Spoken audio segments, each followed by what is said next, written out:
حضرت آبا امام محمد باقر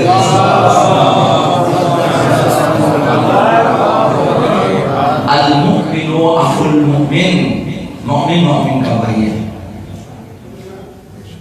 امام نے فرمایا بھائی ہے، خدا تعالی نے فرمایا بھائی ہے. عرض کرنا یہ ہے کہ کبھی توجہ کی ہے کہ مومن مومن کا بھائی ہے تو سارے مومنین بھائی ہیں، تو کیا آپ واقعا مانتے ہو کہ بھائی ہے؟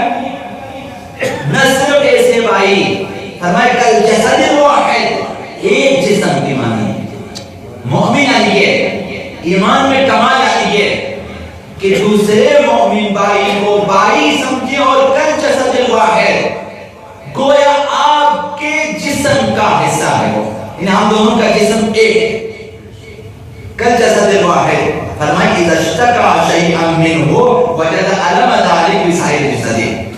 جب ایک جزو بدن، ایک عضو بدن جب متعلم ہو جاتا ہے، دردمند ہو جاتا ہے، دوسرے اعضاء بھی اس کے درد کا احساس کرتے ہیں. یہ مومن کی نشانی ہوتی ہے. یعنی دوسرا مومن اگر بیمار ہے، اگر غربت کے شکار ہے، اگر فاقے کے شکار ہے، اگر غم زدہ ہے، اگر مصیبت زدہ ہے، تو ہمیں بھی چاہیے کہ اس کے غم میں، اس کی مصیبت میں شامل ہو جائیں اور اس کی مشکل کو اپنی مشکل سمجھیں، اس کی خوشی کو اپنی خوشی سمجھیں. یہ ایمان کا تقاضا ہے. امام نے فرمایا کہ البتہ اس کے کم ترین درجات بھی ہوتے ہیں. ابھی عرض کروں گا آپ کی خدمت میں، کم ترین چیز کی مومن کو اپنا بھائی سمجھیں. آپ گاڑی چلا رہے ہیں، گاڑی خالی ہے، چلتے چلتے کسی بوڑھے شخص کو بٹھا دیں، کسی منزل تک پہنچا دیں، کسی مومن بھائی کو بٹھا دیں، پوچھیں کہ آپ نے کہاں جانا ہے. اس طرح گاڑی نہ چلائیں کہ راستہ چلنے والے کپڑے بھی خراب ہو جائیں، پانی ہے، پانی کھڑا ہے اور چھینٹے لگے جا رہے ہیں، آپ چلائے جا رہے ہیں. مومن بھائی ہے کہ یہ مومن بھائی شاید کہیں نزدیک جا رہا ہوگا، اسے پوچھیں کہ آپ کو پہنچا دو کہیں پہ. یہ نہیں کم ترین چیز. آپ ہاسپٹل سے گزر جاتے ہیں، آپ نے سوچا کہ یہاں سارے مومن بیٹھے ہیں، یعنی وہ سارے دردمند بیمار بیٹھے ہیں اور ہم احساس ہی نہیں کرتے کہ تو یہی علامت بیان کی امام نے کہ اگر ایک عضو دردمند ہو جاتا ہے، باقی اعضاء بھی اس کی وجہ سے دردمند ہو جاتے ہیں. تو کم ترین درجہ یہ ہے کہ ہاسپٹل سے گزرتے ہوئے آپ کچھ نہیں کر سکتے، ایک دعا تو کر سکتے، خدا ان سب کو شفا دے. یہ مومن میں کم ترین چیز کیونکہ ایک دعا تو کر سکتے ہو، صدق دل سے دعا کریں. میں عرض کروں گا کہ اگر چھوٹا سا کام کبھی قبول ہو جاتا ہے، چھوٹا سا کام، یہ ایک شخص کا واقعہ ہے کہ یہ ان کے زمانے میں، اس زمانے میں وہ ہر قسم کے گناہ انجام دے دیتا تھا. پھر آخر ایک عمر کے بعد اسے یہ خیال آیا کہ اب مجھے گناہوں کا تدارک کرنا چاہیے، جبران کرنا چاہیے. لہٰذا اس نے پیسے وغیرہ جمع کیے، ہر کسی کی خدمت کرنا شروع کر دیا. یعنی یہ اس خدمت خلق کا راستہ انتخاب کیا. یہ معمولی خدمت نہیں ہے، نہ خدمت عبادت، معمولی عبادت نہیں ہے، خدمت خلق. یہ شخص چونکہ اب اس کے پاس دولت بھی ہے، سرمایہ بھی ہے، اور یہ کوشش میں خدمت کرے. یہ شخص کہتا ہے کہ ایک دن، البتہ علماء نے کتابوں میں لکھا، میں جا رہا تھا، دیکھا کہ کتا اور بیمار ہے، بہت کمزور ہو چکا ہے. اپنے خادم سے کہا کہ اس کو اٹھاؤ میرے گھر لے جاؤ. اس کتے کو لے کے اپنے گھر، اور اس نے خود اپنے ہاتھوں سے اس کی تیمارداری شروع کر دی. ہم تو سمجھتے ہیں کہ کتا ہے تو واجب قتل ہے. انسان کو افسوس ہو جاتا ہے کہ یہاں پہ بلیاں نظر، کتے نہ سب کی ٹانگیں ٹوٹی گئی، یقیناً بچوں کی شرارت ہے، انہوں نے مارا ہے، ورنہ سب کے پیر ایسے سب لگ رہے ہیں. مارتے ہیں، اجازت نہیں ہے. جب تک وہ حملہ نہ کرے آپ نہیں مار سکتے، جب تک آپ کو یقین نہ ہو کہ یہ میرے لیے نقصان دہ ہے. اس شخص نے کتے کو لایا اپنے گھر میں، اپنے ہاتھوں سے اس کے لیے علاج معالجہ، کھانا پینا بندوبست کیا، اور اس طرح باقی خدمات خدمات انجام دی اور یہ شخص مرا. مرنے کے بعد کسی نے اسے خواب میں دیکھا اور اس سے پوچھا کہ کیا ہوا تیرے ساتھ, تو اس قدر گناہ کرنے والے تھے. کہا کہ میری توبہ قبول ہو گئی اور خدا نے مجھے بخش دیا, اور سب سے مفید عمل وہی تھا جو میں نے اپنے ہاتھوں سے کتے کا علاج کیا تھا. خداوند متعال کے نزدیک میری بخشش کا سب سے بڑا سامان یہ تھا, چونکہ اخلاص ہے, چونکہ دل میں درد ہے, حتیٰ کہ کوتاہی کرنا ہے. اور عرض کیا آپ کی خدمت میں کم ترین چیز یہ ہے کہ آپ ہاسپٹل سے گزرتے ہیں, ایک احساس کریں کہ یہاں بھی میرے جیسے مومنین بیمار ہوں گے. آپ کچھ نہیں کر سکتے نا, خبرگیری بھی نہیں کر سکتے, ٹائم نہیں آپ کے پاس. کم از کم دونوں ہاتھوں کو اٹھا کے دعا جو ہے خدا انہیں بخش دے اولا اور انہیں شفا دے تو گمن. آپ قبرستان سے گزر جاتے ہیں, موٹر سائیکلوں پہ, گاڑیوں پہ, ایسے ہی نہ گزریں, رک جائیں. تمام ارواح کے لیے ایک سورہ فاتحہ پڑھیں. مومن ہونے کے ناطے کچھ نہیں کر سکتے, کم از کم ہم کھائیں, کم از کم ہم کھائیں. مومن کے ہم تو کر سکتے, کسی کو خرچہ نہیں آتا. مغموم تو ہو جائیں کہ کیا کریں, اس کی مشکل حل نہیں ہوتی, کیا کریں, اس کی مشکل حل نہیں ہوتی, مجھے تکلیف ہوتی ہے. حضرت آیت اللہ گل پائگانی فرماتے ہیں, جب میں آتا ہوں درس پر, حضرت آیت اللہ گل پائگانی مدعی تقلید تشیع جہان یہ فرماتے ہیں, میں کلاس میں آتا ہوں, جو بعض بچے سبق نہیں پڑھتے تو میرے سر میں بخار چڑھ جاتا ہے, مجھے تکلیف سے کہ پڑھتے کیوں نہیں ہے. اس کو کہتے ہیں آپ کھانا کہ بچے پڑھتے کیوں نہیں ہے. ہمیں ایسے اساتذہ کا معلوم ہے جو گھر گھر جاتے تھے اور منت داری کرتے اپنے بچے کو بھیجو میں پڑھاؤں اسے, یہ بیکار ہوتا ہے, یہ ان پڑھ ہے. ماں باپ نشے کرتے تھے. ایسے اساتذہ کو ہم نے دیکھا کہ جو سردیوں میں, برفباری میں, اسکولوں میں بچوں کو جمع کرتے, چھٹیوں میں پڑھاتے, چھٹیوں میں. نہیں تو کون سا استاد ہے جو حاضر ہو جائے اپنی چھٹیاں ضائع کر دیں بچوں کی خاطر, جبکہ وہاں ان کے لیے 10 پیسے بھی نہیں ملتے تھے. دل سوزی. اگر کچھ نہیں کر سکتے ہم کھائیں, کم از کم سوچیں کہ یہ شخص مشکل میں ہے, میں اس کی کیا مدد کر سکتا ہوں. کم از کم ہم تو کھا سکتے, غریبوں, بہنواؤں, مظلومین علاقہ ہم تو کھائیں. کم از کم ایک دفعہ سوچیں صحیح ایمان میں کیا ہو رہا ہے. لاکھوں بچے غربت کے شکار ہیں, نسل غربت کے.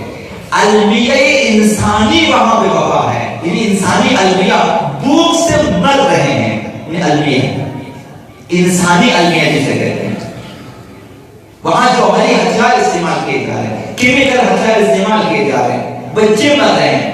عراق میں, کشمیر میں, افغانستان میں, جہاں جہاں مظلومین پہ ظلم ہو رہے ہیں کا ہم کھائیں. کم از کم ان کے لیے دعا تو کر سکتے ہیں, خدا انہیں فتح نصرت دے. جہاں تشیع کی مشکلات کے لیے کم از کم 5 مہینے تو پڑھ سکتے ہیں, ہر نماز کے لیے دعا تو کر سکتے ہیں. عرض کرنا یہ ہے کہ ایک شخص کو دیکھا, یہ اسلامی جمہوریہ کا واقعہ ہے کہ وہ ٹیکسی چلا رہا ہے, اس نے دیکھا کہ ایک گاڑی والا بڑی تیزی سے گزرا. اس نے اپنے دل میں سوچا کہ آگے جا کے ضرور ایکسیڈنٹ کر دے گا. جس تیز رفتاری سے یہ شخص جا رہا ہے, ساتھ بیٹھے والے شخص نے دیکھا کہ اس نے کہا کچھ بھی نہیں, اپنا بٹوا کھولا, اس میں کچھ پیسے نکالے, ایک الگ ڈبہ تھا صدقات کو اس میں ڈال دیا. جب پوچھا کہ کس لیے یہ ڈالا, کہا اس گاڑی والے کے لیے کہ ایکسیڈنٹ نہ کرے. دل سوزی آنی ہے کہ میں نے صدقہ نکالا ان کے خاطر کہ یہ کہیں ایکسیڈنٹ میں مبتلا نہ ہو جائیں. دل سوزی آنی ہے, وہ بے احتیاطی کر رہا, آپ صدقات نکال رہے ہیں. آپ اگر پیسے نہیں نکال سکتے تو آپ ایک صلوات تو پڑھ سکتے ہیں, خدا اس کی جان بچے. ایک درود تو پڑھ سکتے ہو, درود کے صدقے میں جان بچ سکتی ہے. اس کی سلامتی کے لیے عرض کرنا یہ ہے کہ کم ترین عمل بھی انسان خداوند متعال کی بارگاہ میں قبول ہو سکتی ہے. یہ کوئی نہیں جانتا کہ کون سا عمل کہاں جا کر اپنا کام دکھاتا ہے. کبھی اپنی نمازوں پہ ناز نہ کریں, کبھی اپنے روزوں پہ ناز نہ کریں, کبھی اپنے حج و زیارت پہ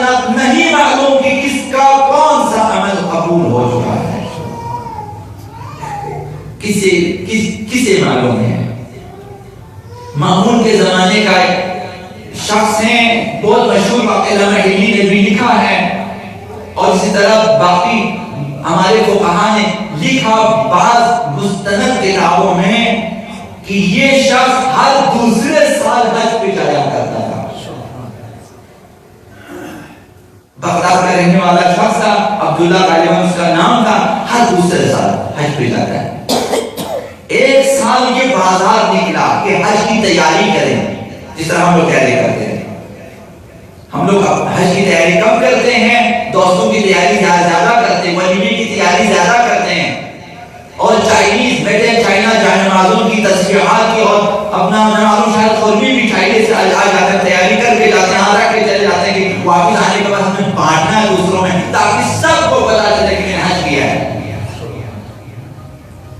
وہ شخص حج کی تیاری کے لیے گیا بازار، اس کے پاس 500 مسقال سونا تھا۔ 500 مسقال سونا، اپنا معلوم کہ اس کی قیمت کتنی ہوتی ہے۔ یہ شخص گیا بازار سامان خریدنے کے لیے، ایک خرابے سے کچھ آوازیں آ رہی تھی، اس نے جا کر دیکھا، راستے میں تھا، دیکھا کہ ایک خاتون ہے، ایک مردہ مرغی ہے، اس کے جو ہے اس کے پر وغیرہ نکال کے صاف کر رہی ہے وہ۔ تو جا کر کہا کہ کیا آپ مسلمان نہیں، کیا آپ مومن نہیں، کیا آپ کو نہیں معلوم خدا نے مردار حرام کیا ہوا ہے، آپ مردار مرغی کے جو پر آپ نکالے اور صاف کریں ہیں۔ اس خاتون نے کہا کہ اے عبداللہ جاؤ، جہاں جانا ہے جاؤ، ہماری حالت نہ پوچھیں، ہماری حالت نہ پوچھیں۔ عبداللہ نے کہا میرے ذہن میں خیال آیا کہ وہ نہ ہو کوئی خاص مشکل کام ہے کہ میں پوچھوں، اصرار کیا کہ آپ بتا دیں آپ کون ہیں اور یہ کام یہ مردار خوری کس وجہ سے۔ اس خاتون نے کہا کہ میں سیدہ ہوں، میں علویہ ہوں، میں خاندان علی و بطول سے میرا تعلق ہے، میرا شوہر مر چکا ہے، میرے بچے بھوکے، 4 دنوں سے میں گھوم رہی ہوں، اب تک میرے لیے کھانے کی کوئی چیز نہیں ملی، اب یہ مرغی جو کہ مردار ہے لیکن حلال ہے ہمارے لیے، میں اسے صاف کر رہی ہوں تاکہ میں لے جاؤں اور اپنے بچوں کے لیے پکا کر کھلاؤں۔ عبداللہ گیا تھا حج کے سامان خریدنے، 500 مسقال سونا اس سیدہ خاتون سے کہا آپ اپنا دامن پھیلائیں، 500 کے 500 پورے اس کے دامن میں ڈال دیے، واپس آئے اپنے گھر، کہا میں حج پہ نہیں جاؤں گا، حج پہ نہیں کروں۔ بیٹھا رہا حسرت میں کہ سال حج نہیں ملا، شاید خداوند متعال اسی عمل کو قبول کرے۔ باقی حاجی واپس آ گئے، یہ گیا ملنے کے لیے، حاجیوں سے ملنے گیا کہ ہر ایک سے ملے کہ حج مبارک ہو، وہ بھی یہ کہہ رہا آپ کا بھی حج مبارک ہو، یہ کہہ رہے میں تو حج پہ نہیں گیا اور آپ کہہ رہے ہیں حج مبارک ہو، دوسرے تیسرے چوتھے سب یہی کہہ رہے ہیں، اور اس کے قصے بھی بیان کریں کہ ہم آپ کے ساتھ اس مقام پہ ملے، آپ نے وہاں ہمارے ساتھ یہ باتیں کی ہیں۔ یہ شخص کہتے ہیں میں تعجب میں رہا کہ آخر میں گیا نہیں، آدمی سارے قصے کہاں سے بیان ہو رہے۔ یہ شخص عبداللہ کہتا ہے کہ میں رات کو سویا، رات کو خواب میں حضرت آقا رسول خدا صلی اللہ علیہ وسلم خواب میں آئے اور مجھ سے فرمایا عبداللہ تعجب نہ کرنا، میں نے خدا سے دعا کی ہے، چونکہ تو نے ایک سیدہ خاتون کی مدد کی ہے، میں نے خدا سے دعا کی ہے کہ خداوند ایک فرشتے کو تیری شکل میں حج کے لیے بھیجے اور تمہاری طرف سے حج انجام دے۔ اب کے بعد تو حج کرے یا نہ کرے لیکن یہ فرشتہ تیری طرف سے حج کرے۔ کم ترین عمل 500 مسقال میں اگر انسان کا حج ہو جاتا ہے اور رسول خدا اس کے لیے اگر دعا فرماتے ہیں، اگر اس کی نیابت میں فرشتے حج کرتے ہیں، پھر اس حج کا مقام کیا ہوگا؟